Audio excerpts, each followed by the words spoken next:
All right, guys. Oh, hang on a minute here. I'll bring you back up. Okay.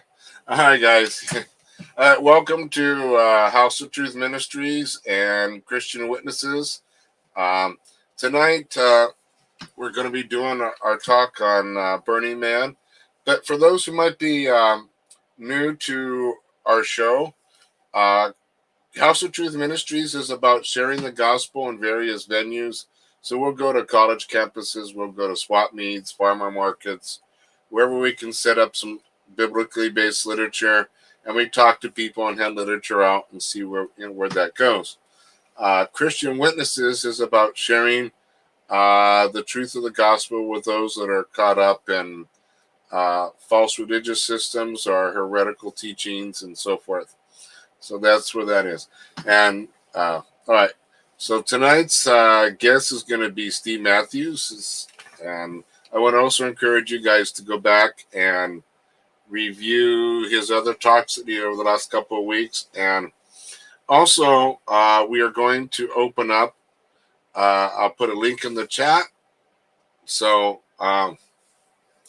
later on. So for those that want to come up live and talk, you can. You're free to put stuff in the chat to ask questions along the way, and we'll get to them as soon as we can. But if there's any interest in dialoguing or debating or challenging, pro or con, whatever about what we're going to share tonight, let's save that for the end of the show. All right. Let's bring up Steve. Yeah. Hey, Steve. All right. Hey, everybody. All right. Good to see you, Jeff. All right. Back again here. All right. So, on this, we can get going here. And so, anyhow, how was your weekend? This last Pretty good. week? Pretty good. All right. And has your house has been free of COVID at all? Everything? Oh, yeah. Now? Thankfully, yeah. It's so going around. Know a lot of people who have it. Yeah. For all you listeners out there, right now my voice is a little bit rough. I tested positive for COVID today. Don't know how long I've had it, but I'm feeling pretty good. And I told Steve, just do it tonight and get it out of the way, get it up here. So if you hear me cough a little here and there, that's just that's what it is right now. So making the rounds. Okay. All right. So why don't you go ahead and I just got a question here for you right now.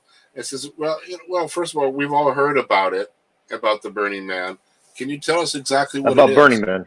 Yeah, Burning Man. We don't call it the Burning Man. Burning Man. Yeah. Okay. So Burning Man is a yearly event held in Nevada. Everybody seems to know somebody now who's gone to Burning Man. I mean, it's making its really in cultural inroads a lot now. There's a lot of unbalanced views about what it is. Tonight, we're going to really dive deep and take a look at what Burning Man is. Burning Man is really hard to describe if you've never been. You know, it's just really, really difficult to even explain what it is because it's so otherworldly and far out there. I've been. It was quite the crazy experience. I have a little summary I wrote of Burning Man in an article I published. I did a very in-depth article in a journal, and I can have a few quotes from that because I think I kind of nail a lot of things. So just as a kind of getting us going and describing what it is, Burning Man is an annual week-long festival where people from all over the world go to build a temporary city in a harsh desert environment in order to participate in creating and experiencing art, community, and spirituality, all with radical expression, self-expression, and without judgment. So that's kind of what Burning Man is. It's a experiment, they call it. The event is held in the Black Rock Desert in Washoe County in northwestern Nevada, which is about 100 miles northeast of Reno, and just a few minutes away from the little towns of Gerlach and Empire in Nevada. It's become a really big event. And this is what young people are doing today. Like I say, I have this saying, I think I said it last couple of weeks, young people now are not going out and joining Jehovah's Witnesses, but they're going to things like Burning Man. It's a event, where the 20-year-olds go, why would someone want to be part of an authoritarian group highly controlled with the Jehovah's Witnesses when they can go out there and have total freedom and crazy party environment and women and, you know, experimental stuff instead of joining the witnesses. So this is what should be on a radar right now. I think so many apologists don't get it right now. The people in the church are totally missing it. And they think because witnesses sometimes come to the door and Mormons sometimes come to the door, that's what it's about. And it's not. That's not where the culture is going. The culture is clearly going in direction of these festivals, these experiences that people participate in. So, you know, it's a countercultural event. It's a yearly gathering, but Burning Man extends way beyond just that yearly event. You know, it's definitely an exercise in survival. I mean, you're going out to the desert, you know, in this horrible conditions where there's no electricity, no running water, no internet, no cell phone signal. You're not watching TV. You're far away from your family and friends. There's nothing you can buy there for sale. You have to go there totally prepared to camp out for that time. It's a week-long event. And the only things they sell there are ice and coffee. The only two things. It's a very, you know, they call it decommodification. They take away all sales of everything at the event. So this event was started in 1986, but because of COVID, the last 2 years it's been virtual only. Right now, we're still waiting to see if it's going to be going on this year, because an event like Burning Man can definitely be a hotbed to spread COVID quickly.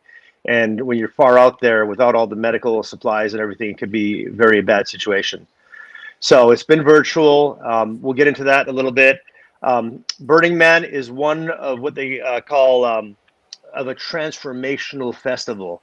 We're going to describe that a little bit, but Burning Man is the biggest and the best known of these transformational festivals. Arguably, some people say Tomorrowland and some of that's more concert. It's not like straight. It's got elements of, you know, transformational festival, but it's not, you know, exactly the same as that. Headquarters and where it started is San Francisco, like a lot of countercultural movements, kind of hippie things out there. Tonight, we want to give a balanced view. You know, so often, you know, there's totally unbalanced views where the people who are burners, they call them, members, you know, people go to Burning Man, participate, they're called burners. These people are often, you know, just like cheerleaders for the movement. They can't say anything wrong about it. It's the greatest thing in the world. They're very passionate. It's a lifestyle for them. You know, you'll see the Burning Man symbol on the back of cars and stuff as they're driving around, or their RVs.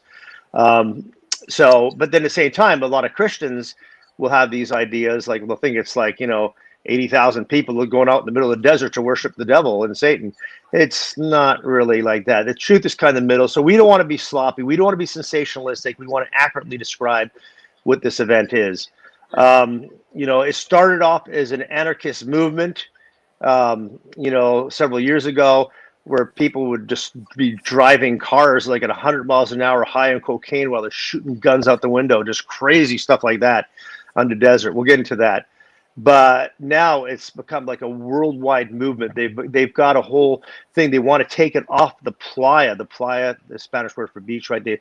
That's the ground where they hold it. It's a 400 square mile place. It's supposed to be the flattest place in North America. There's absolutely no life out there. It's a sulfuric lake bed. And I mean, you can literally blindfold yourself and drive your car 80 miles an hour. You're not going to hit a thing. You could just go on for minutes and minutes and minutes like that. It's a humongous expanse, you know, circled by mountains out there in the desert. But now, like I said, it's become a nonprofit now, and they're trying to take this message around the world, to take the vision, take the what's gone on all these years on the playa, and they want to use that as a blueprint for a utopic, you know, version of humanity, taking Black Rock City. We're going to describe all that, and they want to take it out into the real world, so we, as a paradigm, so we can start living kind of Burning Man culture out there in greater society. So we're going to get into a lot of spirituality about the movement. It's what we call New Age paganism. I'm going to dim my screen to save my battery life a bit here. So it's kind of like what you call New Age paganism, but got elements of postmodernity and Eastern mysticism and religion occult in it. You know, they would kind of say it is not a festival. Burning Man organization would say, no, it's not a festival, because what is a festival? It's when you go for a paid experience. You know, you have a design experience that you pay for, and you go over there to do that. And Burning Man is nothing like that. You know, It's something where you go there and create your own random design experience, not a pre-packaged experience that you kind of buy into. They call it a blank canvas, a petri dish, an experiment out in the desert where you can kind of, go out and do some wild and crazy things, but supposedly have fun and participate. Like I said earlier, my definition of art, community, and spirituality. All right, that's pretty good. And and how about some of the history of Burning Man? I think you. Well, let me tell you some statistics on it first and tell you a little bit why we should study it, right? Yeah. So Burning Man now has attracted a lot of big cultural leaders, the billionaire guys, like, the founders of Google, Larry Page and Sergey Brin. They hired their CEO because he was a burner. The first Google Doodle ever was Burning Man. Building 42 up there in the Google headquarters was all decked out for years with all Burning Man stuff, where they closed down and a bunch of the Google staff had all go to the desert to experiment. Big part of Google culture. Elon Musk, a burner. Jeff Bezos of Amazon, a burner. The guys who founded Facebook, Dustin Moskovitz and Mark Zuckerberg, burners. So, I mean, all these billionaire clubs, these cultural leaders. But then you got a whole bunch of actors and musicians and other famous people, your Will Smiths and Katy Perry's and Sting and Adam Lambert and Perry Farrell, who did Lollapalooza, Todd Rundgren, the great producer, solo artist, also with the band Utopia, the millionaire heiress Paris Hilton, Robin Williams used to go, Joan Baez, the 60s, kind of hippie countercultural. I mean, the list is long. I mean, whether it's the technology sector attracts a lot of people from, Silicon Valley, it's a lot of the other people. So it's a big, big thing. And the thing is, why study it? Because it's not just about the event. The event is capped at a certain amount of people, right around 80,000 people now. It's been continuing to grow. The land is managed by a federal organization, the Bureau of Land Management, who run everything in Washoe County, Nevada, where it goes. And, they're very concerned about the environment, environmental studies. They don't want an impact of a, or group like this where tens of thousands of people show up to leave, environmental damage.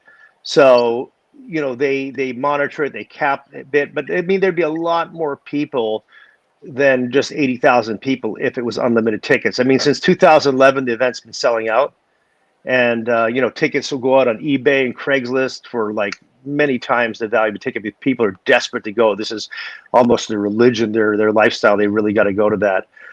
Just some statistics. In 1986, the first burn, there was somewhere around 20 people attended that. In 1990, they moved it.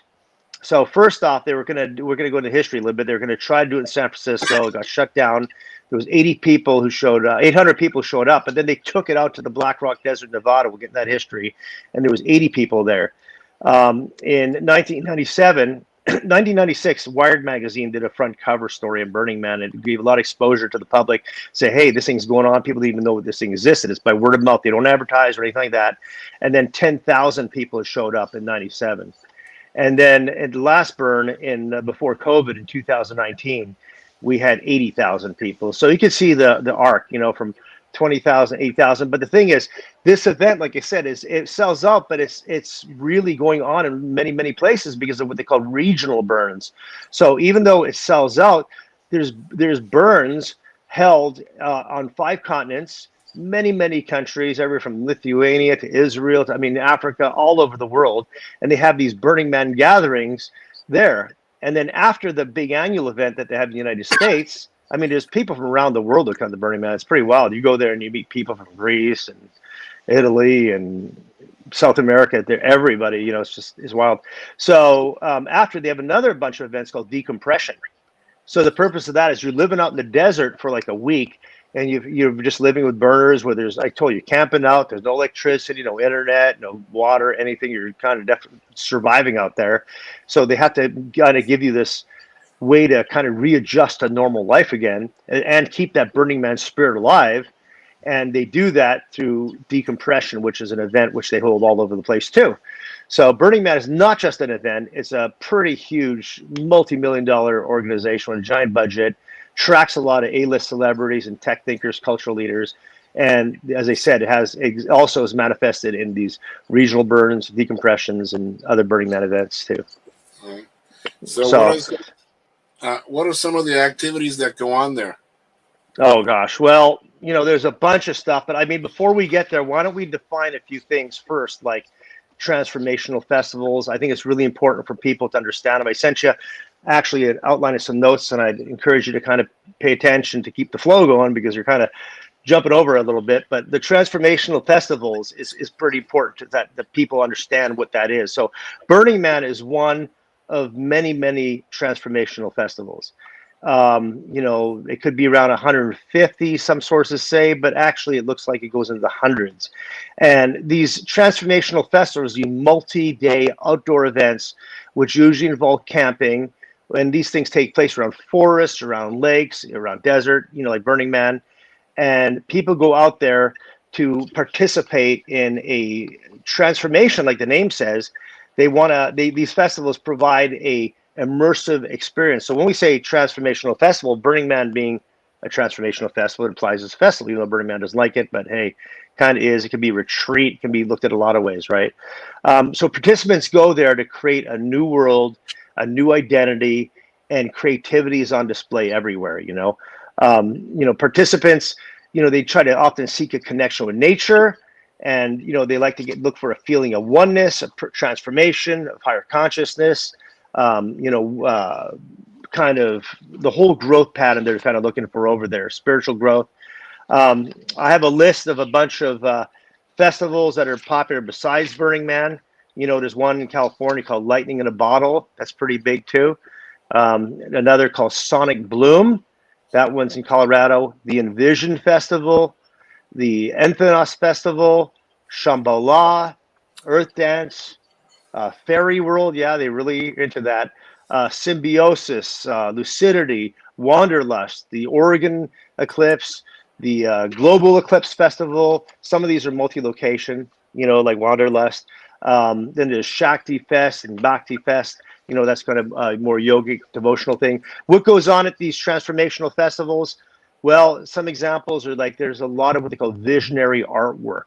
So it'll be like some lady surrounded by the moon and all this kind of psychedelic art around it, or like wolves and shamans and stuff like that. They're into sacred spaces and sacred ceremonies. They'll have sacred geometry on these buildings.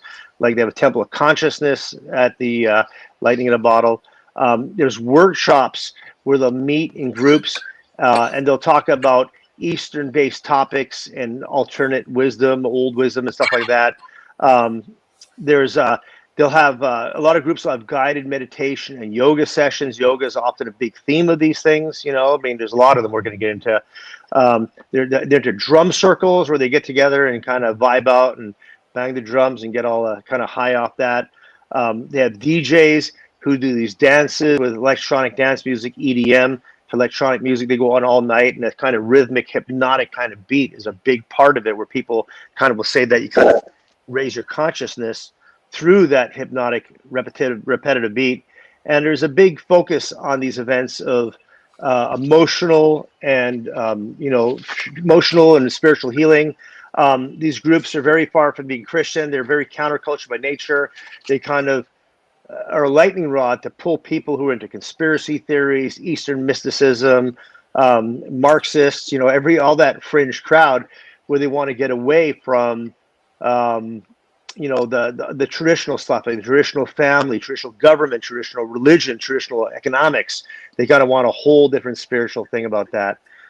That's kind of a bit about transformational festivals. It's pretty important to understand that, because Burning Man is one of these. They're a big phenomenon. As I listed, there's just hundreds of thousands, if not millions of people now participating in these things. And this is growing under the church's nose, while groups like the Jehovah's Witnesses are declining. The internet's not doing a lot of favor for Mormonism either. And, these groups are becoming the new reality. It's a return to paganism. So what is paganism? I think we need to lay that foundation before we describe a little about what goes on at Burning Man and describe more about actually what Burning Man is, right? So paganism is kind of like what they call an earth religion. It involves, there's certain like groups that are part of paganism. You would say like witchcraft, Wicca, neo-paganism, Yes. Druidism, shamanism, heathenism, you know, and paganism is not like New Age, even though they both believe in the oneness of everything. And this is where people get confused. They're very, very different. Paganism is really concerned about Earth Mother, about seasonal cycles, feminine spirituality, connecting with nature. They think man's fundamental problem is his disconnection from nature. The pagans will often criticize and critique New Agers and call them fluffy bunnies, because New Age believes, the oneness of all things in a kind of more Eastern metaphysical sense. But paganism is what they would call the uh, the natural religion, before Christianity or organized religion or anything comes along. The indigenous religion. So this is where the kind of like Native American spirituality or any of that kind of stuff with earth spirits. A good definition from the academics in paganism is a pantheistic, polytheistic earth religion. And like I said, they're into seasonal cycles of the harvest and the moon, that kind of thing. That's really important to understand it. So they criticize the New Agers as fluffy bunnies because even though they're into the oneness, they think that we manifest reality through our mind. It's how we think. That's how we project and create reality in a virtual sense, like as a New Ager, But for the pagan, this physical world is very, very real. So that's it's something that is very tangible. It's real. It's not manifested. They're both into monism, oneness, but so to understand Burning Man, this is like a long preamble, but I think it's very important because it's not taught much in Christian circles. You have to understand what paganism is, transformational festivals, and just New Age. What we know what that is. That's kind of like an Eastern mystical kind of point of view where they say that we have forgotten our inner divinity. And we have to do New Age thinking and practices to kind of remind us that we're all inherently divine, and that we're looking forward to this great coming, age of Aquarius, where spiritual leaders are coming, and we can manifest that with our mind and as a collective kind of consciousness. Yeah. All right. So, are there anything that would go on at Burning Man that might make it distinct from maybe some of the other festivals? Absolutely, but I did want to first talk a little description about it. So sorry to not answer your question. I want to lay a foundation so people can kind of understand what's going on. So before I go that, let's a little bit describe what Burning Man is. What is the actual event? Because I kind of said it's hard to understand. So when it happens, what is it? So like I said, it happens in northwestern Nevada. 80,000 people are currently going there. There's a large administrative staff, so that's probably maybe about 75 and 5 with the Burning Man organization. It's a big sacrifice to go to Burning Man, as you can imagine, because you're going out there it's a grind. You're going out there in the desert. There's no amenities, no electricity, no running water. All your food tastes awful because all that sulfur dust gets in your food, your drink. You have to miss work. It's cost like typically thousands of dollars to go. You got to buy your tickets to Burning Man. Parking just went up to about $150. It used to be 40, but anyway, the tickets are hundreds of dollars. They go out there. You have to miss work. You got to pay for gas. You're going to live in a camping environment. So a lot of people take RVs. A lot of money there too. Package all your food for an entire week. You got to have like a generator if you want electricity. You got to bring a lot of water if you want to be able to dump it over your head and kind of shower with it. You gotta, have tons of water to drink because life in the playa, the conditions are really harsh. At night it can be, down maybe 20 degrees on a bad night, but then it's like 100 and some, you're in direct sun on the playa. And it's got this horrible sulfuric dust. Like when I was there, I was spitting up blood every morning when I woke up because it would get in my throat. This finely crushed gypsum, sulfuric kind of dust. It's very fine. People joke, oh, it's going to be in your electronics. You're going to find this playa dust for years and stuff you own, this yellowy kind of dust. So it gets into everything you own. It cracks your feet in stuff. They'll call it playa foot. And it gets in your eyes. They have these terrible dust storms. And you'd have to put on goggles and you wear a bandana around your mouth so you're not breathing this stuff all the time. It's like an alien alternate world. It's pretty crazy out there. Um, so you take on a new identity. Often people have what they call a playa name, and you can get out there. You can dress like a giant panda, or you can walk around like pictures of Burning Man, like with a TV set on your head, or as a businessman, or just like as a caveman, or like a big parrot, or whatever. I mean, you can just outline or paint yourself blue or green. You just go out there, kind of like an ultimate cosplay in this kind of crazy desert festival. You're far away from family. There's a lot of nudity. A lot of people walk around nude and stuff. Anything kind of goes out there. They call it radical self-expression. So we'll get a little into that. People live in tents and RVs. They sometimes geodesic domes. The main way of traveling is bicycles. Cars are not allowed on the playa, but you can get on the playa with what they call art cars and mutant vehicles. So you get those licensed. You have to go 5 miles an hour, and you can dress your car up with crazy designs, and then you have these giant mutant vehicles. They'll be like huge, like 40-foot fire-breathing dragons, like shooting flames of fire 30 feet in the air. It's pretty incredible. I mean, stuff at Burning Man, Jeff, you won't see anywhere else on the planet, literally. I mean, people work on this stuff for a year to build their art cars and their mutant vehicles and just art installations. And so they really go wild kind of doing all this stuff. So there's one famous octopus, another fire-breathing one. It makes its way around there. And then you can hop on and off these vehicles. They take you around the playa. The playa is massive. They build like this giant futuristic horseshoe city, and they call it Black Rock City. So, it becomes like the 4th largest city in Nevada for like a week, and then it totally disappears, gone, and that whole city is gone. So it's just an amazing thing. It comes out of the desert, it appears, excuse me, then without a trace, this whole city's gone. And this is like the temporary experiment that Burning Man is. Every year they have an annual theme, and they'll have things like the Green Man, or I mean, there's so many different themes they've had. The floating worlds, and they put out these booklets. So I've got pretty much all the booklets from over the years. They have these little event guides. These are the more recent format. These are just a handful of the ones I have. So they have these. And then you can have the what, where, when guides. And then these are some of the older ones from the early 2000s, like the really, really old ones. So these are the what, where, when guides. Of course, they've gotten bigger as the events got bigger and more popular.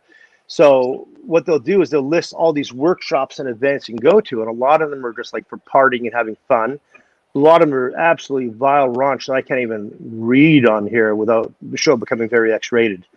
And then they'll have a lot of very spiritual things that really show what Burning Man is about.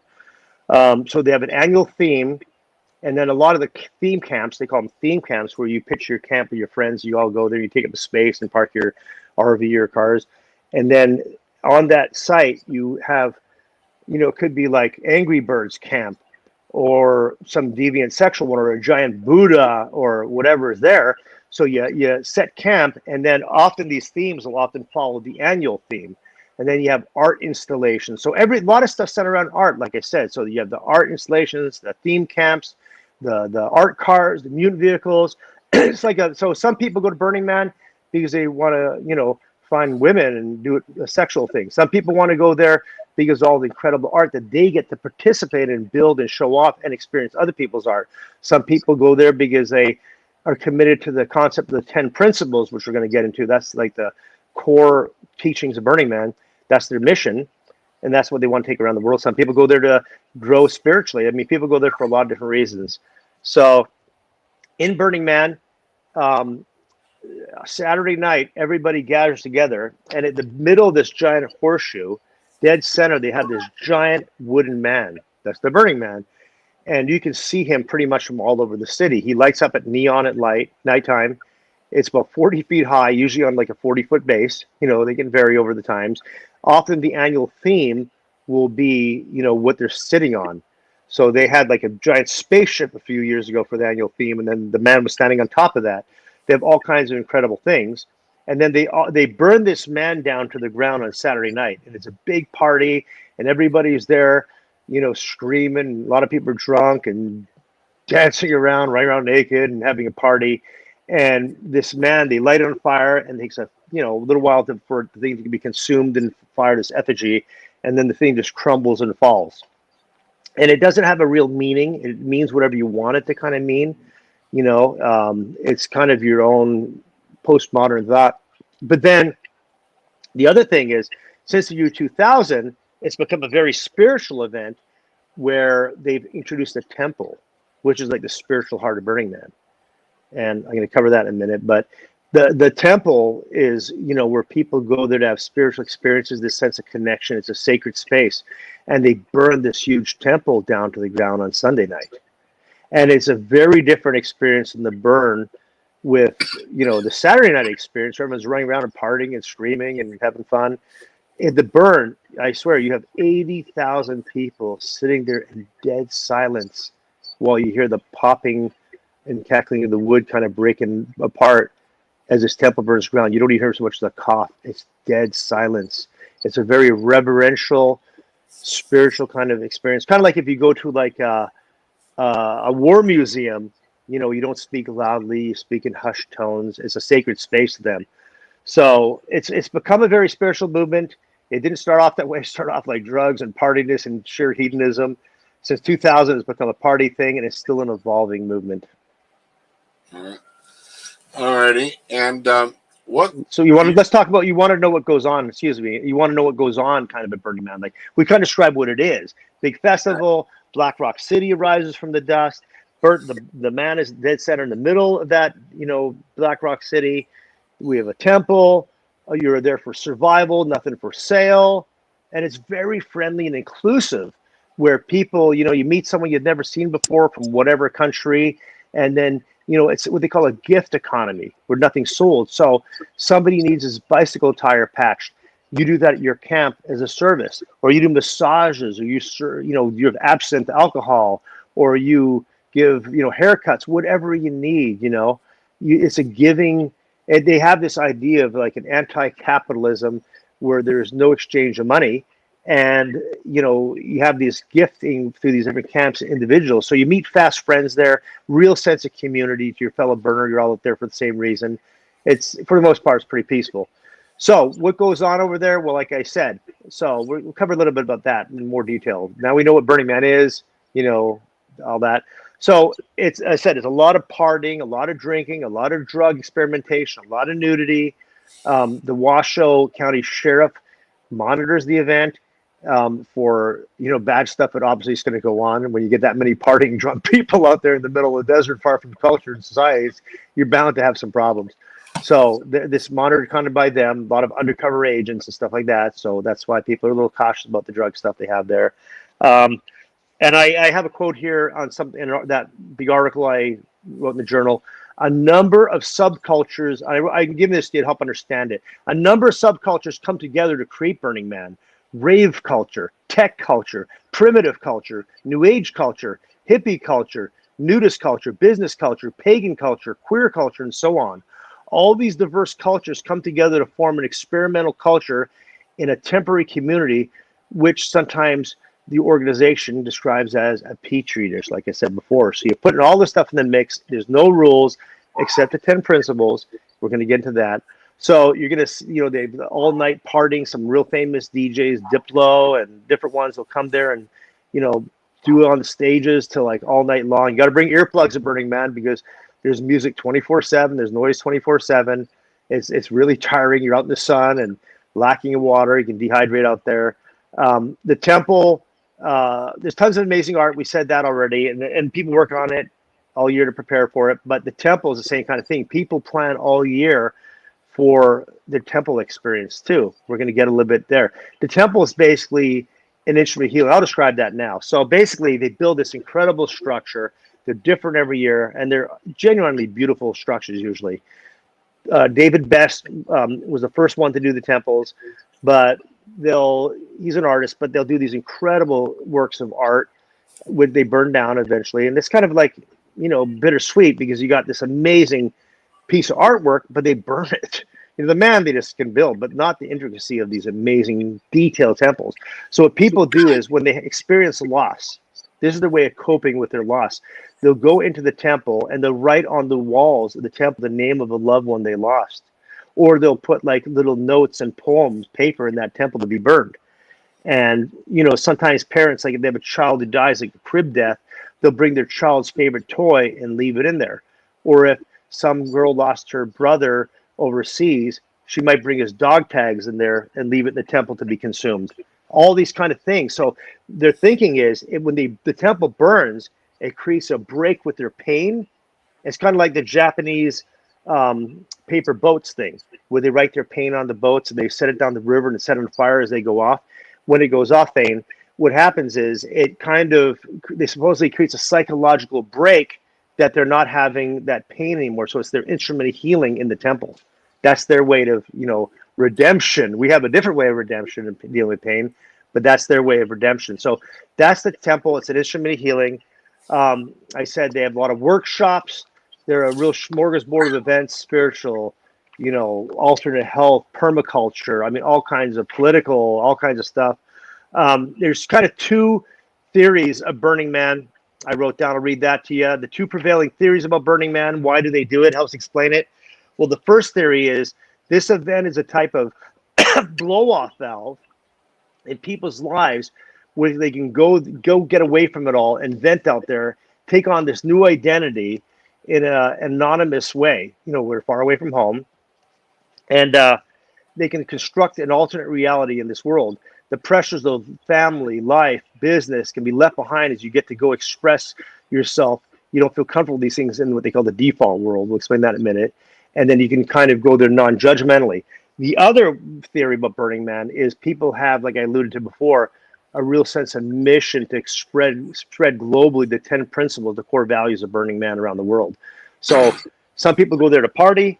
Other people are genuinely committed to the global expanse of Burning Man and all its values that it holds.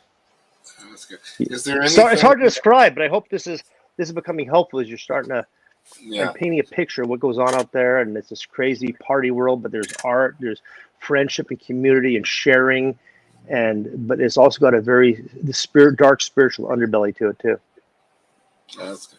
Is there anything that you want to explain a little more, add a little more, or regarding the history of Burning Man? Anything you might have? Well, we haven't really even done the history, so it's not like adding, it's like doing it in the first place. We haven't even started history, but I think the history there's a lot to the history part that we need to cover. So, okay, so let's go ahead. There's a couple of paths how it started. So a big part of it was started in 1969. There was a program in San Francisco started by Gary Warren, and it was called Communiversity. It was like a free educational organization over there. So, people would come there and, exchange information. It was supposed to be like a countercultural thing where you don't need the state institutions or schools, universities. That started 69. Then Gary Warren went on in 1977 to start the Suicide Club with a couple of people. And that lasted until 1982. So Suicide Club is a group of adventurous people. They used to do crazy pranks and exploration and stuff. So they'd be like, for example, they'd like to climb, a lot of people. They'd like go climb the Golden Gate and Oakland bridges, stuff like that. They had a thing called the Billboard Liberation Front, where they go up and vandalize signs. They kind of do it non-destructively, actually, but they would like kind of put their anti-capitalist, message, kind of mocking whether it's Exxon, or different large corporations. So they'd go and modify the signs so that they could kind of, give their, kind of countercultural message to it. So that was a big thing with the Billboard Liberation Front. And then they would do exploration and different kind of crazy things. That kind of disbanded in 82, kind of wound down. Gary Warren died in 83. And then 87 is when they started the Cacophony Club. Now, or 86, actually. So the Cacophony Club was a group. There's a prank group. They're culture jammers. And they would describe themselves like this: a randomly gathered network of free spirits united in the pursuit of experiences beyond the pale of mainstream society. We are that fringe element which is always near the edge of reason. You may already be a member. So this is a kind of interesting group out there. So one time, from my article, they staged an absurd protest against the movie Fantasia. Another time, they also did annual former dinner outings on the Golden Gate Bridge, where they dress up in tuxedos and evening dresses, and they would walk across, the Golden Gate Bridge, like a formal dinner party. Like, what the heck are these? bunch of hippies and partiers going across Golden Gate Bridge doing this, right? And another time they did this thing where they had a bunch of seemingly unrelated clowns get on a bus. So just say you were like on a bus, right? And this bus went, you know, through the city. Well, one clown jumped on there, and then on the route, another clown would jump on there a few stops later, and they wouldn't make eye contact. They didn't look at each other, and everybody looking at it like, what's going on with this? Till eventually the whole bus is full of clowns. So they did this funny gags, kind of stuff like these pranks around San Francisco. So we're going to see how the Cacophony Society played a huge role in the development of Burning Man with their exploration, their kind of, you know, adventuresome attitude. The other strain started. We could go back to Mary Grauberger. She was a local artist in San Francisco. She eventually ended up joining Suicide Club and Cacophony Society, but she used to build artwork and burn it on Baker Beach in San Francisco. So she'd do all this intricate artwork. She was an artist, and she would burn the art to the ground there. Well, Larry Harvey's girlfriend, Janet Lohr, was one of her students in a ceramics class, and Larry would go there. Larry Harvey, the founder of Burning Man, he would go to Mary Grauberger's art burns on the beach, which you get, you know, driftwood and art. And then she'd do these art, and then that's how Larry got into it with his girlfriend there. Well, Larry, you know, is considered like the founder of Burning Man, but he likes to take he just died in 2018, but he liked to take credit as the sole creative force of Burning Man. Like, he doesn't like to give credit to anyone else. And he was, like he said, a failed landscaper, a failed messenger guy, a failed taxi driver, a failed everything, until he eventually came up with this idea. And the way he did, you know, he was like a heavy smoker, chain smoker, wore a cowboy hat. He had a real look to him. You know, he was like very important in Burning Man history. So, you know, he was an atheist. He was executive director of Burning Man. And he was an atheist, but he also believed in the world of spirit. It's contradictory, you know. It's like, usually if you're a materialist, a naturalist, you're not going to believe in, you know, the spiritual world. But he kind of believed, you know, he's an atheist, but he did believe in some form of spirituality, like David Best, another, you know, contradiction in that, the temple builder. So Larry boasted, "I have never been a follower, but many people have followed me." We're going to see how that's not true, because basically he did borrow, we'll say, a lot of his ideas from other people. So he read the famous book called The Golden Bow by Sir James Frazer. It was a book where they talked about these wicker men.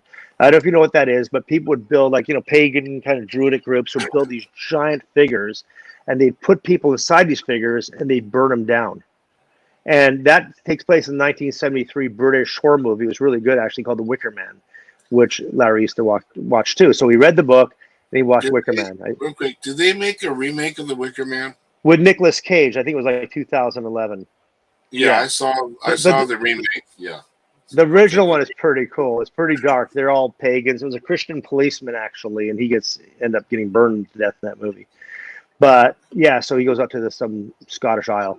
So the Wicker Man. So now we're starting to get towards Burning Man. You know, the idea of the golden bow that Larry was influenced by, the Wicker Man, which he said he never watched, but I've talked to people who've watched it with him many times. So it was definitely a thing.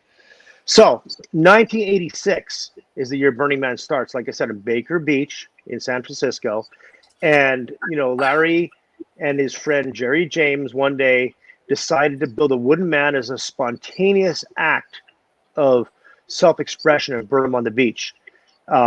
And here's what Larry wrote about it. He goes, "And then the most significant thing happened. Strangers ran and joined us. It was like an 8-foot man originally took out to burn one day. He says, suddenly the crowd doubled or tripled, and we were moved as one is moved by the enthusiasm of strangers for something you've done. Something about the kindness of strangers, unconditional love. It was touching. And then a woman I didn't know ran up and held his hand. The wind was blowing the flame all in one direction, just as a lark. She touched it as if in awe and also compassion. Like it was like something you could lean against. Participatory event. Like real quick, your voice has kind of got raspy at this point. So, can you try speaking again? Oh, any better right now? That's pretty bad. I don't know if we're gonna have to try to have you. Yeah, it's not syncing with you either. So at least on my end. Let me Yeah. back in. Here we Yeah. So if you want to, he'll log off and come back in just a moment. So, you guys, for the watching audience out there, I'm going to put a link out at the end of the show if you want to come up live. And so if you don't want a video, you can talk like this if you don't want to be seen, or you can let us see you and talk and ask questions. I'll put a link out there. If you have any comments or anything in the chat, you want to let us know who you are viewing, you can just say hi in the chat so we know who's out there watching. Something like that you can do while we wait for him to come back online. So, and all right. Yeah, we're going to probably be, when we start our shows up again after this one, we're going to take a little break. And I'm going to think about starting our shows back up on Saturday mornings when we line up some more guests and so forth. All right, here's Steve back again. Okay. Steve, yeah, Does it sound better? Technology? You're back on track again. Awesome. All right. Digital. All right. So Larry did his initial burn in 1986, and then they did it again a second time. The man was now like 15 feet high, and more people came. They did it on the solstice, incidentally. And it was this, this thing that needed no justification, this random act, supposedly. Then in 1988, something happened. Those cacophonists that we talked about, that experimental, fun, crazy group, they came out to the burn and joined. And then there was a big change where a lot of the burners became cacophonous and a lot of cacophonous became burners. So it was like a happy marriage. And then a lot of the people commingled and they formed this new organization. So now Burning Man started getting bigger and bigger. So what happened is in 1990, actually in 1988, it was actually grown to 40 feet tall, the man. And that's kind of where it stayed. So it went from 8 feet to 15 feet to 40 feet. And there's more and more people coming every year on this night to Baker Beach. And there's a lot of rich people's houses not far from there. We could see this fire being lit. So in 1990, they go to do the burn. And, the police were listening to it. And they were getting wind of it going on that night, every year, the same night in the solstice. The neighbors were complaining about the fires being burned outside by all these hippies. And they shut down the event. So they said, you're not going to burn the man this year. Sorry. Well, they kind of went home. They kind of complied with law enforcement. They didn't burn the man, but they still had a mission. We got to go burn the man somewhere. Well, the Cacophony Society was doing what they call these zone trips, where they do these adventurous trips out to different places. And some of the members said, they're already going out to the Black Rock Desert. And they said, you know what? We might as well go out to the Black Rock Desert and we'll do the burn with the cacophonous at the zone trip. So now they took it away from the city. Now they can do whatever the heck they wanted. No more law enforcement, no eyes of family and friends. Now you can get naked and really turn this thing up to go crazy.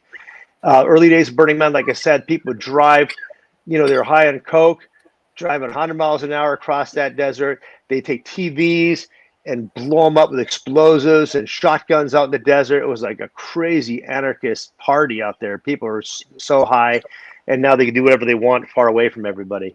So that started to get bigger and bigger, and that was like the new home for Burning Man. So there's different phases. The first phase, I would say, is the phase where it was in Baker Beach and San Francisco, the early days of Burning Man. Then in 1990, when it went to the Playa. Then in 2000, when it went to when they introduced the temple, we're going to get to, and then now it's gone virtual in 2019, 2020, or sorry, 2020, 21. So this thing started getting bigger. They go every year. In 1992, there's an artist, a great guy, William Minzen. He was doing a thing called Desert Site Works, and he would bring this living art out to the desert. Really important here. It wasn't an art event yet. It was an anarchist party. Well, some of the cacophonists got involved in it, John Law and some other people. He was the one who put the neon on the man and stuff. So they had this, stuff out, the artwork. And then they said, we're going to come over to Burning Man. So now Burning Man started becoming an artistic event. And, so the thing's starting to evolve. 96 was a huge year because they had some deaths. One of the fellas, he was out there on a motorcycle and he's hit by a van and killed.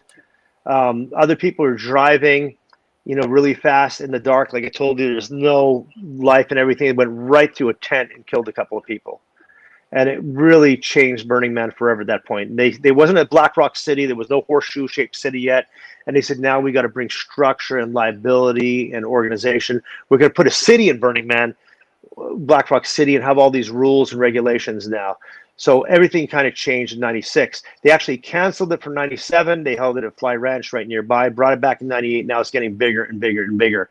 2000 was the big year they brought the temple in.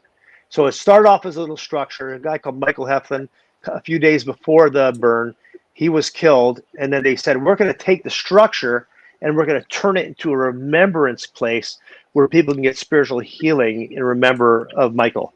So here's a quote. The temple is a place where participants can commemorate, remember, venerate, build farewell, excoriate, exercise, celebrate, above all, honor those whose losses move them.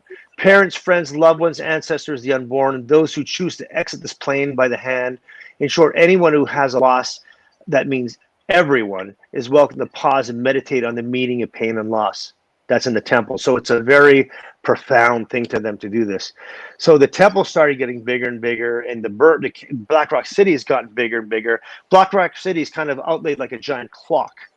And if you want to meet somebody at your camp, say, what camp are you in? Well, I'm at 11 o'clock, and then it's the letters of the alphabet rating out in this, through those spokes. I'm at 11 o'clock in H, and then the letters of the alphabet correspond to the annual theme. So the city started getting bigger and bigger and bigger. And then in 2004, Larry introduces the 10 principles. It's like the 10 commandments for Burning Man. We'll describe that quickly. So that becomes a real fundamental part of defining Burning Man. It's starting to evolve more and more. 2008, some goofball goes out there in the middle of the night, 2 o'clock in the morning, sets the man on fire in the middle of the week. So they're supposed to wait till Saturday to burn this Burning Man. And some prankster climbs up and sets him on fire like early. And it's like, oh, what are we going to do? So that was a kind of a crazy year. 2011 is the first year Burning Man sells out. So now tickets are just a frenzy. People can't get them. And every year since then, they sell out. And people try to find them no matter what. And they've had different ups and downs in the distribution network trying to get those tickets to the right hands. Then around 2013 or so, it becomes the Burning Man Project, nonprofit now. It's got a real mission to take out in the world. They want to take that mission off the playa, use a blueprint for the rest of the world in our daily lives off playa. And then 2018, it was big news where a guy runs into the fire. They're doing the burn that night. When they do the Burning Man, they have these fire spinners juggling and spinning fire around these strings and stuff. And then they have like drummers and just fire blasting everywhere. Huge fireworks show puts Disneyland to shame. And then they light the man at the end of this big ceremony. Well, one guy, when the man was burning and the ashes are super hot, he runs through security and jumped and killed himself right into the flames. And that was like big national news. And then COVID hit. So for the last couple of years, it's become a online event. They've done an amazing job. When they first announced we're going to have 8 virtual worlds, and you can go there and have the Empyrean Temple experience, or the Second Life and all these different things, Black Rock City, communities. You can go there and you could actually see and experience, in a virtual world from a computer. So what's going to be the future Burning Man? It might be an event where the lucky 80,000 get to go, but then the rest of the people could do it from home, but they could still give out, this whole new agey pagan stuff through the online community, which Burning Man has kind of gone to now. All right. So what are some of the beliefs that can be found at Burning Man? Good question. So what they do is they talk about, when you get there, they talk about the default world and home. So they say, welcome home. When they come on the playa, you're driving in, your cars, and they'll say, welcome home. So now I'm finally at home. So 51 weeks of the year, you're living in the default world. And then 1 week a year, you're home on the playa. So that's very big for burners. I can't wait to go home, like in the week before Labor Day, because that's going to be part of that world. So they kind of split the world up into kind of like the true world, of life, which happens on Playa, and then everything else is the default world of day-to-day families and jobs and all that kind of stuff. Kind of crazy stuff. So the desert has always been a place of transformation in spirituality. Whether it's Moses with the children of Israel wandering in the desert, or Jesus in his 40 days, temptation, Carlos Castaneda, his desert shamanistic experiences, Muhammad. It's been a place for transformation, and people go out to this desert far away. They go there to seek out transformation over there. As I said, it's anything goes. There's no rules. You're far away from society to do everything. Most of the people there, like 46% of people, they do these censuses in Black Rock City, and 46.3% of people in 2018 identified as spiritual but not religious. So this is their way of saying we're into like spirituality. We're onto the dogma and constraints of like Abrahamic religion, like Christianity, Islam, Judaism, but we're very into our own spiritual do-it-yourself kind of spirituality. So that's the kind of people often goes there. Very small percentage of people have a religious background, but it's a lot of people into this spiritual but not religious, kind of perspective. And America is becoming that way anyway now. It's pretty bad. The 10 principles that we talked about is really important. So these are the guiding principles of Burning Man, their paradigm for the new society they want to do. And these are radical inclusion, gifting, decommodification, self-reliance, radical self-expression, communal effort, civic responsibility, leave no trace, participation, immediacy. You can look those up on the Burning Man website, burningman.org.com. And, those are things basically radical, inclusion means you're open to accepting everybody who goes there without judgment. Gifting, we talked about the gift economy, nothing sold, you just can, everything's like gifting things is a gift economy. Decommodification, there's no, money and sponsorships or anything like that. Radical self-reliance, you're making it out in the desert. There's some of the terms, there's one term, we'll get to some terms, there's a thing called sparkle ponies. And these are people who come to Burning Man. They have their own lingo, like their terms, right? And a sparkle pony is someone who comes to Burning Man who doesn't bring any food or any goods and goes around mooching it off other people over there. It's kind of a pejorative term. So these are the kind of things: self-expression, leaving no trace. That means you can, when you're done with your camp at the playa, you cannot leave a bottle cap, you cannot leave a cigarette, but nothing. You have to clean that desert, leave it better than you came there. So they've got all these values in Burning Man. Things that go on real common there in the spiritual way are yoga. Tantra is super huge at Burning Man. Shamanism, channeling, like trans-channeling spirits. Wicca, Eastern religions and mysticism, that's all really big at Burning Man. So anything goes. It's about all different freedoms. And it's not monolithic. So there's no real beliefs of Burning Man. Yeah, it has a tendency towards New Age or paganism. There's people out there believe in fairies or UFOs or conspiracy stuff. There's a whole bunch of different stuff. It's not monolithic. But it does tend to be countercultural, into occultism, Eastern religion, mysticism, that kind of stuff. A couple of things on the lingo, like we said, a burner, someone who goes to Burning Man. You okay, Jeff? Sorry about that. A virgin is someone who's gone to Burning Man for the very first time. You're a virgin. It's your first year at the burn. We told you sparkle ponies, moop. Moop is matter out of place. So if you drop a napkin on the ground, you can't drop that. You got to keep this place clean. Moop, pick up your moop. So they've got all this huge terminology and they're all creating new ones in the Burning Man lexicon all the time.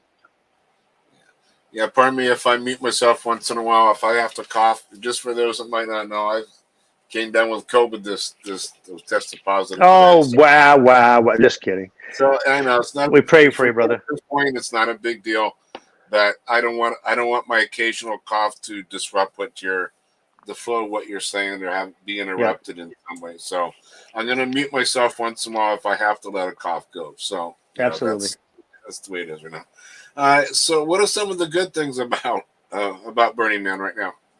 Well, there's actually some good things. It's like I said, the artwork is phenomenal. You'll see these giant 18-wheeler trucks suspended way up in the air, like 30, 40 feet over your head in twisted shapes. These giant figures with, candles inside, these massive things, or they'll bring out a 747 chassis out in the middle of the desert. Like, what the heck? It just doesn't fit the content. All these crazy kind of things, all these LED shows. I remember being out on the playa. There's a thing called Deep Playa. You go by the perimeter fence, and there's this traveling sushi chef. He just is wandering out in the dark parts of playa. We came upon this kind of like a living room. It was amazing. They had like this carpet, these couches, these tables, lamps. It's just like you're being in your living room, and they're serving they're serving pancakes out there in Deep Playa. This is like far away from the city.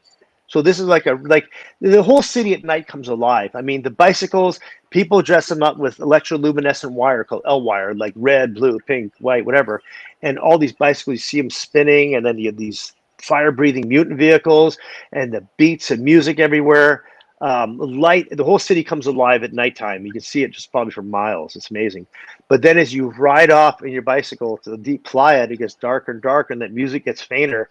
That's where you can see some really funky stuff out there. So there's a lot of creativity. The society suppresses our creativity. Often they say to people, "Oh, come on, get a job. You don't have to worry about being an artist." You kind of talk it down. They don't have we should, as Christians, have a theology of aesthetics. We're in the image of God. God is the ultimate creator. We're made in his image. So we can do amazing art, like he does in his image. So we should have a definite theology of aesthetics. These burners definitely pick up. It's like J. Ken Van Balen said, like in the different cults, like they're the unpaid bills of the church, like I think I mentioned the other night, like where Mormons are, where people, we're not emphasizing family enough. Boom, Mormons fill that void with family home evening. Or we're not emphasizing healing. Well, Christian Science and the mind science cults are going to do that. Or we're not Bible. Jehovah's Witnesses are going to show up and do that. Well, Burning Man definitely, brings a lot of this kind of stuff here, like with creativity and community and inclusion that a lot of people in the church have missed. We're going to get to that in a little bit too. But the amazing thing about Burning Man, Jeff, is everybody goes there, they're an artist for a week. You might never have picked up a paintbrush. You might never tried welding. You might never try carpentry. And you can just do these unbelievable pieces that can be appreciated by everybody else, where you're literally an involved, participating artist for a week. So it does there's some good stuff like that too. Now, there's some bad at Burning Man, as we know, but in a lot of ways, you'll see stuff you won't see anywhere else in the world. It's like Disneyland, Mardi Gras, and steroids. Now, unfortunately, that goes for a lot of the morality and the spirituality as well. And these people just take it, because you're all supposed to be into this whole Burning Man vibe and, weird spirituality and experimentation and counterculture, and that goes along with their territory. But there's some pretty cool people out there. They're the gift economy. They're generous, and we're image of God. Of course, there can be some good stuff. Humanity has a good side. So absolutely.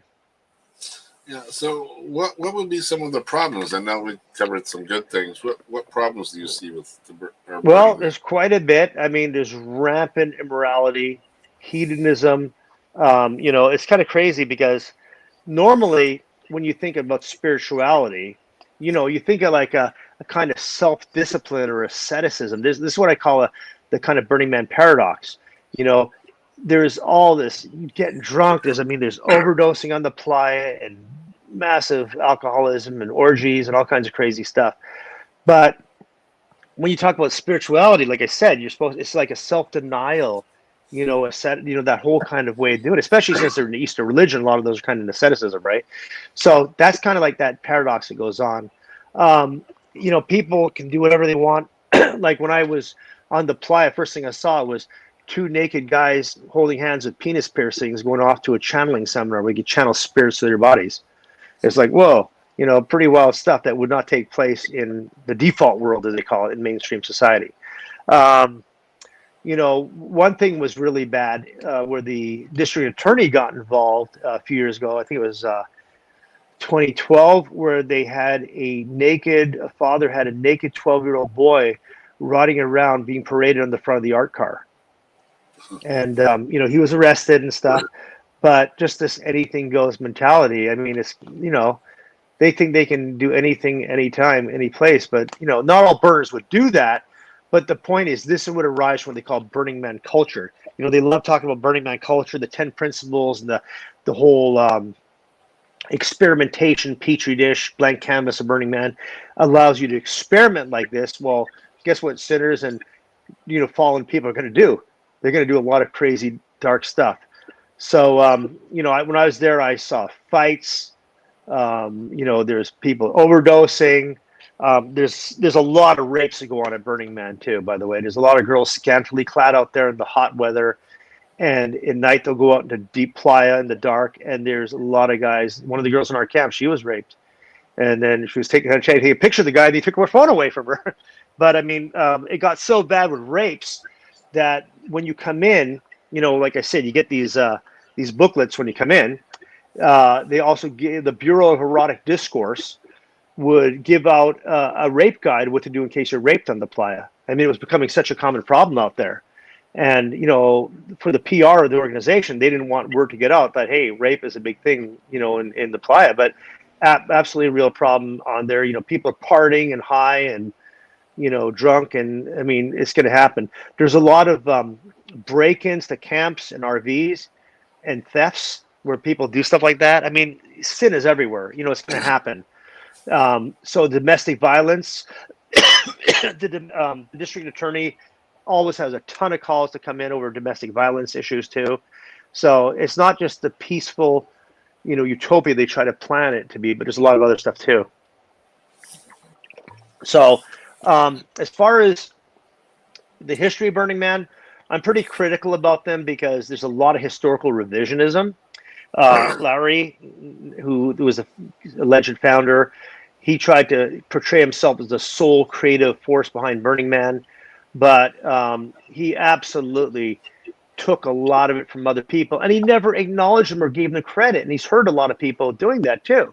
The burning of art on Baker Beach, well, that came from Mary Grauberger, like we said.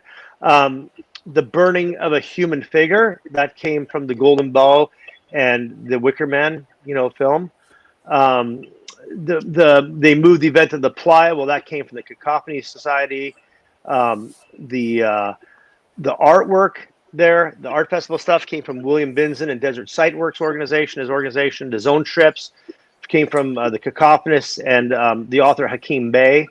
The Leave No Trace principle, leave no trace behind, that's one of the 10 principles.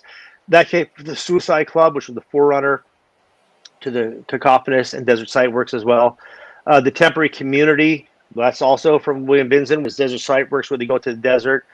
And Center Camp, the Concentric Designs, that was all from William Binzen. I mean, he has written, poor William, who's a great guy, right out of the whole history of it, and John Law and other people that they just didn't get the credit for work he did. He wanted to look like the creative mind behind all that. Now, something else I'm pretty interested in. I talked to Larry's old roommate.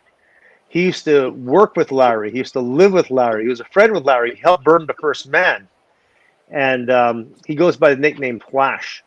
And I actually recorded and transcribed. Hope you're okay, brother. I wrote and transcribed what the real story of Burning Man was, right from Flash's mouth. And contrary to what he described it as, the crazy sick story is Burning Man was originally an act of retaliation and vengeance against Larry's wife. Larry wasn't a man. Originally, it was a woman. And he had this Jamaican wife, and he had a kid who he hadn't seen, and his wife wouldn't let him see him, like for his birthday and stuff. So Larry, as an act of vengeance, was going to go burn this figure, this effigy, the first man, on her front lawn. And then his friends, Jerry and Michael, said, no, you don't want to get arrested. Let's go down the beach where Mary Grauberger burns her art. Let's go burn it there. So here's the quote I got from Larry's friend Flash, who was involved in this in the early days of Burning Man. I kind of broke the story because he did a bit of research on it, talked to him, and he said, Larry and Jerry and I built the first one. It's not a man, it's a woman, and her name is Patricia. Larry was upset that she wasn't letting him see his child. He was really upset with it, so he decided to build an effigy of Pat and burn her. And we decided it wouldn't be good to do it in front of her house, out in front of her house. We decided it would be better if we brought it down to the beach and did it at the beach. So we burned her because Mary Grauberger at the time was down there doing this sort of witchy poo rituals down there, sort of Wicker Man style, spring thing there. So we decided to bring it down there and burn it down there. And it's never been a man. It's always been a woman. You can just look at the shape of it. You'll notice that it has like really shapely hips. it's really been a secret joke with us because it's never been a man. It's always been a woman. But as you know, we realized that, if you were to say it was a burning woman, you never get any women out there. They think that we were just, He-Man woman haters. So by calling it Burning Man, I mean, the girls were definitely into that. And they were like, oh yeah, burn the man. So as long as the man isn't named, Matthew or something, like, hey, I don't care who it is, burn him. It was a kind of funny thing to do, calling it Burning Man. It was much more of a socially acceptable, especially in San Francisco. So it's kind of a joke to begin with. And in one respect, it wasn't the sacredness of the spirituality of it all. We weren't on a journey to the sacred. It was just kind of a little bit upset with Patricia and decided that he should, burn her, and this would get it out of his system or soul or whatever. Another way of venting his anger. So we built Patricia in my mother-in-law's basement. We took it out to the beach. We burned it where Mary was burning her stuff. It didn't even look like the Wicker Man. Mary was building something that looked like the Wicker Man, and we built something that looked like Pat. So the bottom line, this is Burning Woman.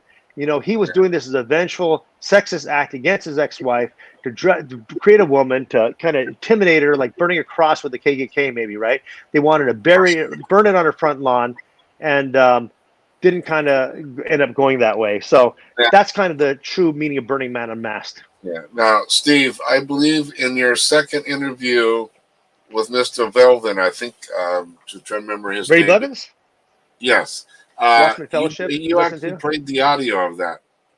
Yeah, I have that. Absolutely. Yeah. So that's an exact quote which I've transcribed for the show tonight. Yeah. So for the audience, in the description section of this video, there are 2 podcasts that are interviews with Steve, and the second one has the actual audio clip for that story about the woman that he described there. From the guy who lived with Larry, who worked with Larry, who built the first man. You can hear it for yourself. That is the real story I've uncovered for Burning Man. Yeah, absolutely. Absolutely. So you guys, now, sidebar note, I placed in there the links to the Bloom TV. Could you just, because it's not Christian based, we'll get back to the online, but could you just give a brief description of why you would recommend these videos, even though they're absolutely not Christian-based? Go ahead. Yeah, so the Bloom series was a series where they're trying to come up with 4 videos on transformational festivals and the new emerging culture. And they ended up only making 3, but now they're going to do a high budget shoot where they go boots on the ground to many of these, festivals that I've mentioned, Beloved and Lightning in a Bottle, Burning Man, all these different ones. They're going to basically do this really promotional piece, which I think will really help grow them even more. So it's a very amazingly produced series. I'm guessing I don't know if they're going to keep the first 3 episodes up after they release the next series. They'll probably be paid episodes. You can watch them for free at that link. But it definitely gives you a very powerful picture of what goes on at Burning Man. At transformational festivals in general. What is transformational festival? You get to see the visionary art and the sacred spaces and all the stuff that makes that stuff. Yeah, but they're phenomenally produced. They're very pro transformational festival, and more to come on the new updated series. I'm recommending them for those that want to look into it more, just to get a better understanding of what goes on. They show what goes on in the temple of Burning Man. Well, the third one is on spirituality. Yeah. Yeah, they're really getting into people talking about where God, the divineness in you. If I remember from around 38 minutes to 55 minutes in there's a lot of talk about the divine essence or the divineness. The pagan worldview. Yeah. New Age pagan. Yeah. So, I mean, I'll tell you, people are watching this. This is what's going on right now. This stuff is big. It's going to get bigger and bigger because it shows fun. It appeals to the flesh. It's a very pagan kind of thing. It tells you God appeals to the flesh, sex, drugs, rock and roll. I mean, what's not to like for a lot of people? So, this stuff's going to get bigger and bigger and bigger. Time to wake up. It's not just about the old groups anymore. This is the language of the culture we need to speak in order to reach this world. It's pretty crazy stuff. So anyhow, a lot of those links are in there. the two audio interviews, the Bloom TV shows are linked in the description. There's an article that Steve wrote for Watchman Fellowship. I put up a link to that. And okay, go ahead, Steve. So these are the what, where, when guides. You know, they're thick books, and they have all these different events by day and location on the playa where you can go to these events. I always tell people the best way to really understand Burning Man is to let it speak for itself. What are the kind of events that go on at Burning Man? What they always talk about Burning Man culture being such a wonderful and positive thing, right? Well, if you can really read out of these books of the scheduled events that take place on the playa during the Burning Man week, you get to know what Burning Man is. So, you know, instead of hearing all the wonderful stuff about it, let's kind of share a little bit about, out of these books, I've taken these quotes out of these books, because I have all the books back to 2000, what goes on the playa. So these are some of the actual workshops and seminars that go on there and events. So they have this one called Black Rock Temporary Divorce. In the description, hate that special person you're with or just want to set them free for the week? Get your Black Rock Temporary Divorce good until Labor Day. So that means you got a wife and your family back home. Come and get your temporary divorce from your wife. Go mess around with other strange women on the playa. There is a lot of diseases on the playa, by the way. And then your temporary divorce is over. Bam, go back to your default world. Go back home to your family and pretend like it never happened. Now, a lot of these things are kind of satirical. But again, they're not doctrinal from the organization. These are all by the people visiting Burning Man. All these events I'll read. These are contributors. I can go there and create a workshop, and then it gets published in this guide, and then people show up and we do it together. So just to get that straight. So here's another one. Queer Sex Magic. Explore how to expand and deepen our queer magnificence into greater sensitivity, creativity, and power. Lively discussion and play. Queer is welcome! Exclamation mark. Gender bender night at the booby bar.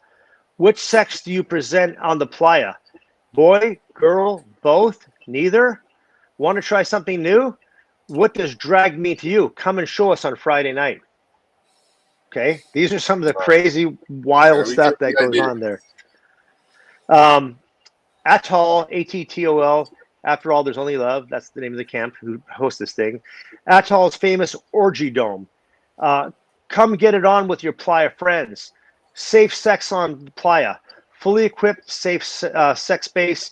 Massage table, mattresses, sheets, supplies. All genders and preferences. Literally a hosted orgy. Literally, that's the kind of stuff that goes on out there. It's so much disease and bad stuff. How's this one? Satan's School for Sluts. Come ride our false idols and kiss the snake until the spanking ceases. Dance and drink under the devil's disco ball.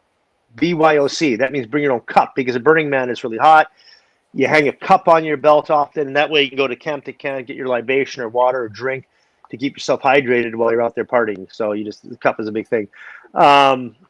So a lot of the cult groups are strongly represented at Burning Man. Like, you know, there's a seminar, The Taste of Kabbalah, the I Ching, which is an old occult thing, Wiccan spell rhythm, the recitation of Lotus Sutra, that's from Sakya Gakkai, Nichiren Shoshu Buddhism, the Nam-myoho Renge Kyo thing that they do.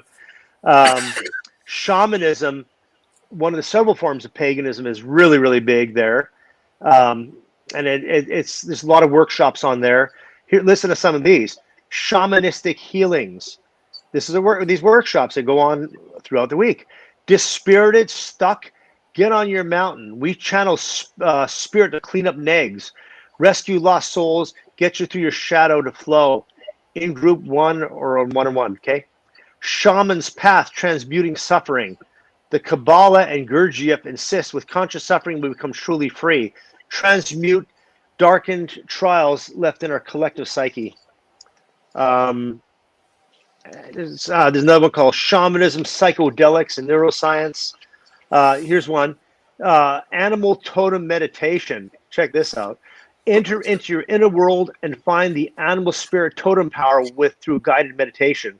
So you're finding your spirit animal to spiritually channel that inside through guided meditation in a shaman context with a bunch of shamans. Advanced shamanistic techniques, increase your practice, delve deeper into the three realms to the higher self, inner children, plus slow cooker dual journey, whatever that means. So kind of crazy. You're seeing the flavor. Instead of just trying to say, oh, Burning Man's a great event, here you are hearing in their own, this is the only publication they do. They don't have a magazine. They have a website. The only thing they really put out is the what, where, when guides, the program guides. When you come in through they call it the gate with the greeters up front.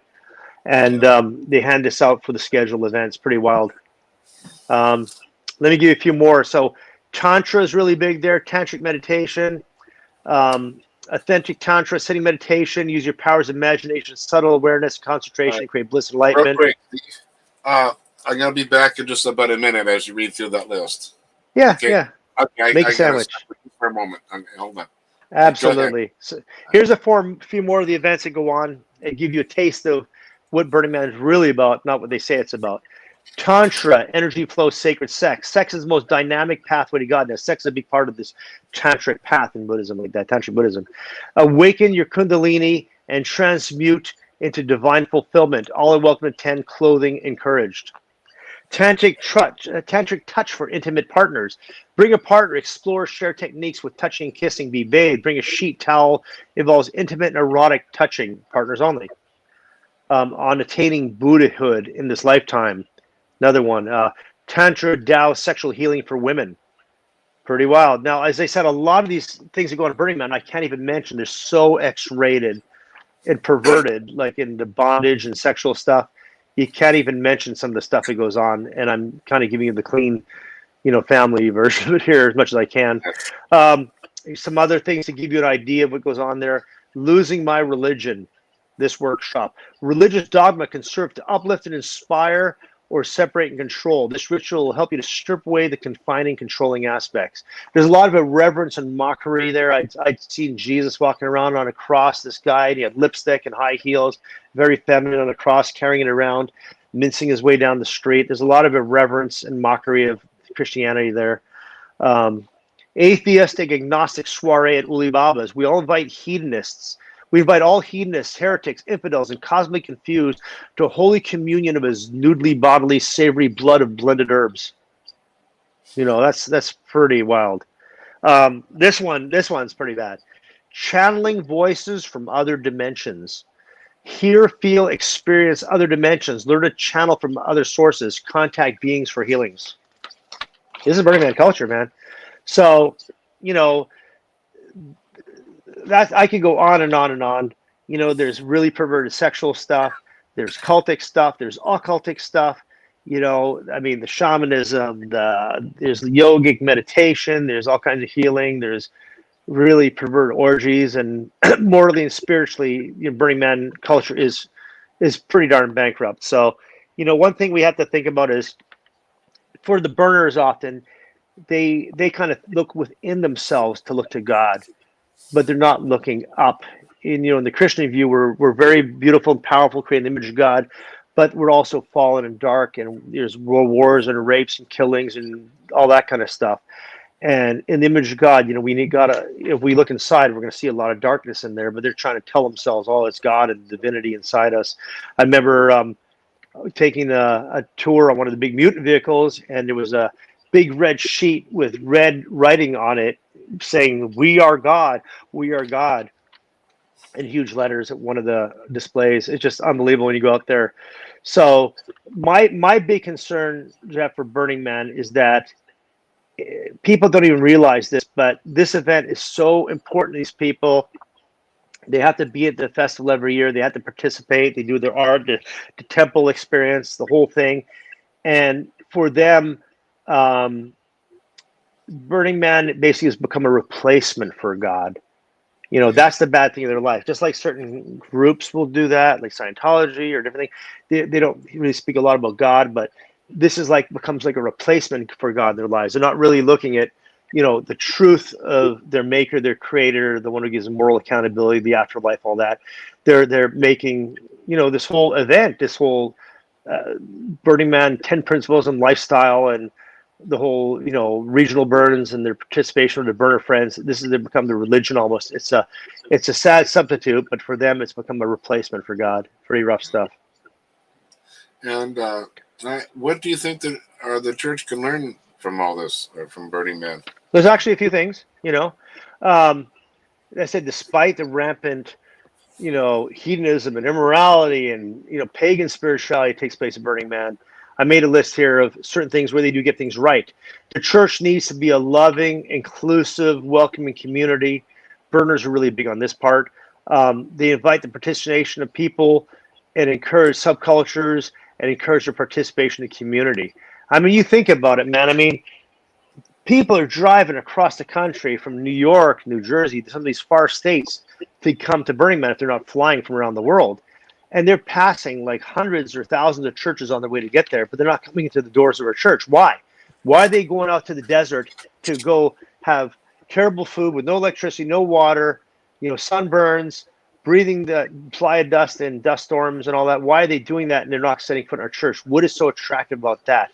What are we not doing to really present something likable to them? We don't have to be Hollywood and try to compete in that way, but we have to kind of have a winsome approach of our lives and lack of hypocrisy to draw them in.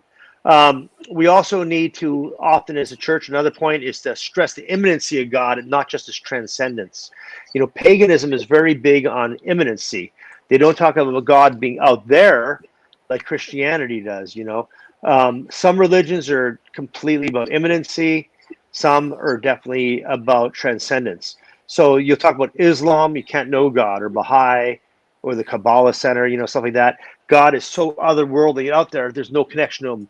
But then you have other groups like whether it's New Age or Wicca or, I guess Hinduism and different groups, paganism, God is only immanent. Christianity gets right where God is fully immanent, fully transcendent.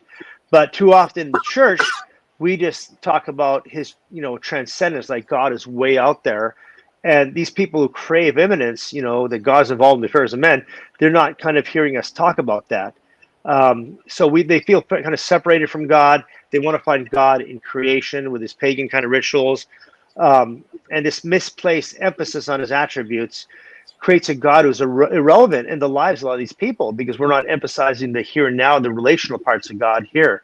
And I think that's a big problem, in the church where we don't, they want intimacy with God who's involved in their lives and in creation. So they're kind of getting that right. Many burners are very anti-consumerist and decry the greed that has led to exploitation and damaging of our environment.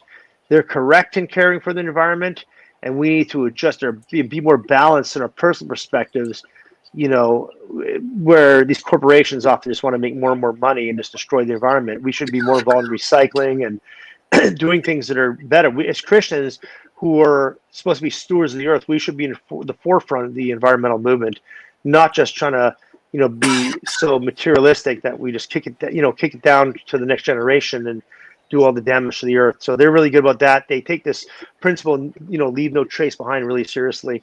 And the last point I put here, I mean, I could put more, but we need to foster creativity in all people. Our society tells us that being an artist and being creative is just for children, and those we designate as artists. Burning Man community is given a place where everybody can do it, and it's encouraged, and we're not doing that in society. Man, as I said, is creating the image of God. God's a creative God, and we suppress that artistic need of expression. Some people do poetry or art, paintings, sculpture, and music, being musicians, but they bring it to a whole new level. We bring glory to God when we do creation like that as creative beings, as creative beings. All right. So any concluding remarks for us about Burning Man or anything? Any thoughts? I mean, we've kind of covered a lot. I think we can learn from each of these groups, instead of just saying, oh, these guys are worshiping Satan out there. It's like, what can we learn and how can we put this into practice in our lives? How can the church kind of, get a few things right? I say there's a lot of good stuff that goes on at Burning Man, the art, the community, the gifting and all that stuff. But there's a lot of evil, the rampant immorality, the hedonism, the indulgences, the pagan spirituality. It's just a lot of darkness there too. And that's the balance I talked about, looking at it in a proper way. There's much to appreciate we can learn from the movement, but we have serious concerns. We don't want them overlooked. And the problem is that Burning Man organizations encourage Burning Man culture. And these people are pretty indiscriminate. They think that everything is okay, with their radical, self-expression, or radical, you know, everything they do. They're kind of become amoral. They're like moral relativists a lot of places. They do everything, without judgment upon each other. If you want to do nudity or orgies, and they want to use this as a blueprint for society, and definitely not a good thing. There is a moral lawgiver who does have rights and wrongs in this world. I use L for lawgiver as God, we're his image. And, a lot of ways, there's nothing spiritual about the hedonism that goes on at Burning Man. The real answer, doesn't lie with the man they sacrifice out in the desert, but really lies in, like Hebrews 10:10 says, in the man who gave himself once for all mankind. Yeah, I was, after hearing all this and watching and reading the stuff that you sent me, reaching out to the individual, reaching out to the people here with Christ is kind of finding out what are these philosophies, which one have they bought into for themselves, Correct. rather than walking into it and go, this is where they're coming from. No, you got to stand back and yeah, someone might be into the Course in Miracles. Somebody might be into UFO cults. Somebody might be into, shamanism or whatever, Hinduism. It's not just one thing. You got to kind of take each person and hear their story. But it is this kind of self-contradictory kind of worldview, this party that people are getting into to really shape their thinking. It is a transformational festival, not only in the sense that you go there to be transformed in the desert with these workshops and experiences, but you also end up getting transformed. So somebody can go there as just like someone who might have been raised in church and walked away, but they're not into any occultism or Eastern mystical stuff. But that's how they come back after the burn, because they've opened up to all these, channeling, and whether it's fairies or, past life seminars, it all goes on there, Kabbalah. And a lot of people kind of get pushed into darkness or enticed into it at Burning Man. Now, in your article, you recommended that if Christians are going to witness at this event, they usually go together so there's accountability. As a group. Yeah, because there's a lot of temptation for worldly, fleshly partying and stuff. And, people have histories and they might not do well like that. It's not for everybody, but there's groups out there. There's a very small Christian population there, but there's some people who do go out there as believers, and they'll give out water. There's people who will, there's one guy I know, he's great. He fixes people's tires when they flat tires on the road to Burning Man, and he'll get to share God's love with these people. It's pretty amazing. Yeah, I'd almost be tempted to go to some of the shaman stuff and hear. Not that I'm going to be succumb to that, but just hearing what their thoughts are about channeling different people from different, or spirits from different places. And well, you say that as a researcher, but again, it's not for everybody. It's a grind. Yeah. It's going to cost you thousands, time away from work, getting camping RV, like crappy food, sunburns, cold at night, no sleeping because all the music goes on. A lot of offensive stuff. As I said, it's for a certain kind of person. It's not, there's a lot of IT people are really drawn into it, techno pagans, they would call them. I mean, certain people get into it, but it's easier to do all that research from a safer place, like the convenience of your couch, because going there is it's a grind, and there's a lot of temptations. I said, go there as a group and be prayed up. And, if you have any struggles in certain areas, you probably should not even set foot in that playa. Yeah. I just wanted that thought to come out for you, the listeners out there who may not. I hope you get to go read Steve's article, and all the links are there. Now, you did mention one article, a journal, which is not linked here. You want to Spiritual Counterfeits Project. Yeah, Spiritual Counterfeits Project is a great apologetics ministry. I did a cover story on Burning Man where I really go in depth. I mean, like really in depth. The one Watchman Fellowship is a quick overview, which is helpful. But if someone's like more academic and really wants to get deeply into history and beliefs and what goes on over there, you know, Why the don't you, why SCP don't you give website. them why don't you give them the date or the edition or however that's worked so that if they go there, they can more easily find that article from Spiritual Counterfeit. Is there an You want issue the of date? website address of the Well, ministry? no, that could be found. What is the Pacific edition? What year was Well, that you'll article see. You'll see. published? Just look for the one which I just gave you right here. But if you want to rewind it, it came out in 2012 as Volume 36, number 1, and they're Okay. usually named after the years since they began. But the Burning Truth, and it's a pretty in-depth article. You know, goes really deep in it. I just want to make sure that anybody watching this in the future can maybe look quicker in finding it on that website because it's not Yeah, I there. could go on for hours and hours and hours about the Burning Man. I know it really well. You know, I've evaluated it for years. I think it's not a good spiritual option at all. You know, it's Yeah. kind of one of the things is truth is pretty absolute and non-self-contradictory. But when you have this kind of smorgasbord of all these different competing spiritual schools, just say like you go for the 9 a.m. Class on Sake Gakkai, and then you're going to the 10 o'clock class on Kabbalah, and then you're going to do a Sufi class. Well, look, now you've just stuck your toe into Buddhism, Judaism, and Islam, which have completely different worldviews. They're all mystical versions of it. Yeah. But the point is, there's no consistency, and you got to literally be able to abandon consistency and truth and just kind of do a DIY spirituality where anything goes. You create your own spirituality, and it just doesn't work.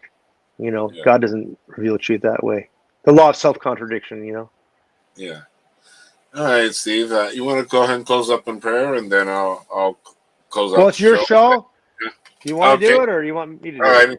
All right. Dear Heavenly Father, we thank you for the opportunity and Steve having the knowledge and time and the gift you gave him for the research, Lord, that can bring this information to an audience or some people who may watch this in the future, and that you guide the right people to who you want to see this video, and may it reach out to those that need to hear what Steve has shared today.